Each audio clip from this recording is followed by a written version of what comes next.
Hi friends, ಎಲ್ಲರಿಗೂ ನಮಸ್ಕಾರ. ಇನ್ನೇನು ಆಷಾಢ ಮುಗಿದು ಶ್ರಾವಣ ಶುರುವಾಗೇ ಹೋಗ್ತಾ ಇದೆ. ಆಗಸ್ಟ್ 5ನೇ ತಾರೀಕಿಂದ ನಮಗೆ ಶ್ರಾವಣ ಮಾಸ ಶುರುವಾಗುತ್ತೆ.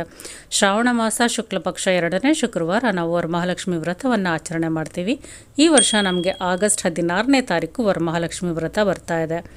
ಇನ್ನು ವರಮಹಾಲಕ್ಷ್ಮಿ ಕಳಶಕ್ಕೆ ಸೀರೆಯನ್ನು ಉಡಿಸೋ ಅಭ್ಯಾಸ ಅನೇಕ ಮಂದಿ ರೂಢಿಯನ್ನು ಮಾಡ್ಕೊಂಡಿರ್ತೀರ. ಹಾಗಿದ್ರೆ ವರಮಹಾಲಕ್ಷ್ಮಿ ವ್ರತಕ್ಕೆ ಸೀರೆಯನ್ನು ಹೇಗೆ ಕೊಂಡ್ಕೊಳ್ಳೋದು, ಯಾವ ರೀತಿ ಸೀರೆಯನ್ನು ಕೊಂಡ್ಕೋಬೇಕು, ಯಾವ ಬಣ್ಣದ ಸೀರೆ ಕೊಂಡ್ಕೊಂಡ್ರೆ ಉಡಿಸಿದ್ರೆ ತುಂಬಾ ಶ್ರೇಷ್ಠ ಅನ್ನೋದನ್ನು ಈ ವಿಡಿಯೋದಲ್ಲಿ ತಿಳಿಸ್ಕೊಡ್ತಾ ಇದ್ದೀನಿ. ವಿಡಿಯೋ ಕೊನೆವರೆಗೂ ನೋಡಿ, ಖಂಡಿತವಾಗ್ಲೂ ಯೂಸ್ಫುಲ್ ಆಗಿರುತ್ತೆ.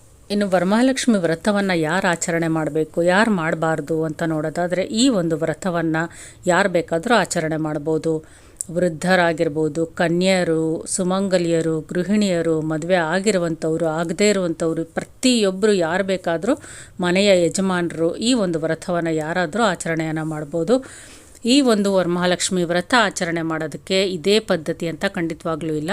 ಇನ್ನು ಕೆಲವರು ಕಳಶವನ್ನು ಕೂರಿಸ್ಲೇಬೇಕಾ, ಹಾಗೆ ಮಾಡಬಾರ್ದಾ ಅಂತ ಕೇಳ್ತಾರೆ. ಕಳಶ ಕೂರಿಸುವಂಥ ಅಭ್ಯಾಸ ಮನೆಯಲ್ಲಿ ರೂಢಿ ಮುಂಚಿನಿಂದಲೂ ಇದ್ದರೆ ಖಂಡಿತವಾಗ್ಲೂ ಕಳಶವನ್ನು ಕೂರಿಸಿ ಒಂದು ವ್ರತವನ್ನು ಆಚರಣೆ ಮಾಡಿ.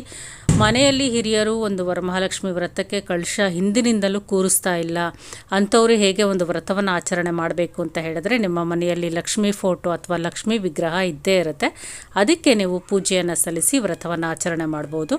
ಇನ್ನು ಕಳಶವನ್ನು ಕೂರಿಸೋ ಪದ್ಧತಿ ಇರಲೇಬೇಕು ಅಂತ ಖಂಡಿತವಾಗ್ಲೂ ಇಲ್ಲ. ಕಳಶ ಅನ್ನೋದು ಲಕ್ಷ್ಮಿಯ ಸ್ವರೂಪ ಅಷ್ಟೇ. ಕಳಶವನ್ನು ಕೂರಿಸ್ಕೊಂಡು ಯಾರು ಬೇಕಾದರೂ ಒಂದು ವರಮಹಾಲಕ್ಷ್ಮಿ ವ್ರತವನ್ನು ಆಚರಣೆ ಮಾಡ್ಬೋದು. ಆದರೆ ಮನೆಯಲ್ಲಿ ಹಿಂದಿನ ಕಾಲದಿಂದಲೂ ರೂಢಿ ಇಲ್ಲ ಅಂತ ಅನ್ನೋರು ಮಾತ್ರ ನೀವು ಕಳಶವನ್ನು ಕೂರಿಸೋದಕ್ಕೆ ಹೋಗಬೇಡಿ.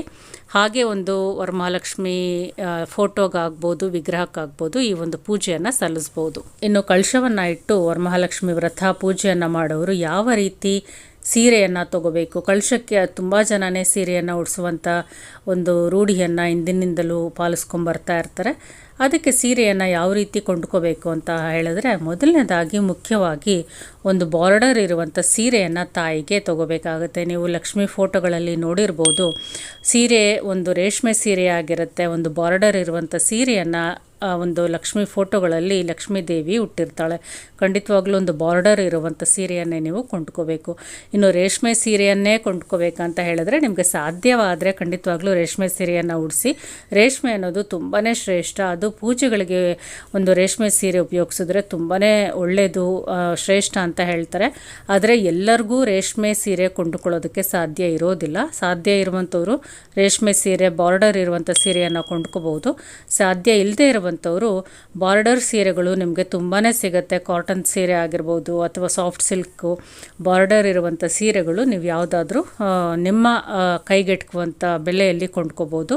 ಇನ್ನು ಯಾವ ಬಣ್ಣದ ಸೀರೆಯನ್ನು ತೊಗೋಬೇಕು ಅಂತ ಹೇಳಿದ್ರೆ, ಲಕ್ಷ್ಮೀ ದೇವಿಗೆ ಕೆಂಪು, ಹಸಿರು, ಗುಲಾಬಿ ಬಣ್ಣ ಅಂದರೆ ತುಂಬಾ ಇಷ್ಟ, ಹಳದಿ ಬಣ್ಣ ಅಂದರೆ ತುಂಬಾ ಇಷ್ಟ. ಆ ಬಣ್ಣದ ಸೀರೆಯನ್ನು ನೀವು ಕೊಂಡ್ಕೊಳ್ಳಿ. ಕೆಲವರು ಬಿಳಿ ಬಣ್ಣದ ಸೀರೆಯನ್ನು ಉಡಿಸ್ಬಾರ್ದಾ ಅಂತಲೂ ಕೇಳ್ತಾರೆ. ಬಿಳಿ ಬಣ್ಣದ ಸೀರೆಯನ್ನು ನೀವು ಉಡಿಸ್ಬಾರ್ದು. ಉಡಿಸೋರು ನೀವು ಅದಕ್ಕೆ ಬಾರ್ಡರ್ ಇರುವಂಥ, ಬೇರೆ ಕಲರ್ ಬಾರ್ಡರ್ ಇರುವಂಥ ಬಿಳಿ ಬಣ್ಣದ ಸೀರೆಯನ್ನು ಉಡಿಸ್ಬೋದು. ಇನ್ನು ಕಪ್ಪು ಬಣ್ಣದ ಸೀರೆಯನ್ನು ಯಾವುದೇ ಕಾರಣಕ್ಕೂ ತಾಯಿಗೆ ಉಡಿಸ್ಬಾರ್ದು. ನೀವು ಕೊಂಡುಕೊಳ್ಳುವಂಥ ಸೀರೆಯಲ್ಲಿ ಜಾಸ್ತಿ ಕಪ್ಪು ಬಣ್ಣ ಇರುವಂಥದ್ದು ಸಹ ನೀವು ಕೊಂಡ್ಕೋಬೇಡಿ. ಆದಷ್ಟು ಕಪ್ಪು ಬಣ್ಣವನ್ನು ಅವಾಯ್ಡ್ ಮಾಡಿ. ಸಾಧ್ಯವಾದಷ್ಟು ಕೆಂಪು, ಹಸಿರು, ಗುಲಾಬಿ ಬಣ್ಣ, ಹಳದಿ ಬಣ್ಣದ ಸೀರೆಗಳನ್ನು, ಅದು ಬಾರ್ಡರ್ ಇರುವಂಥ ಸೀರೆಗಳನ್ನು ಕೊಂಡುಕೊಂಡು ತಾಯಿಗೆ ಉಡಿಸಿ, ತುಂಬಾ ಒಳ್ಳೆಯದು.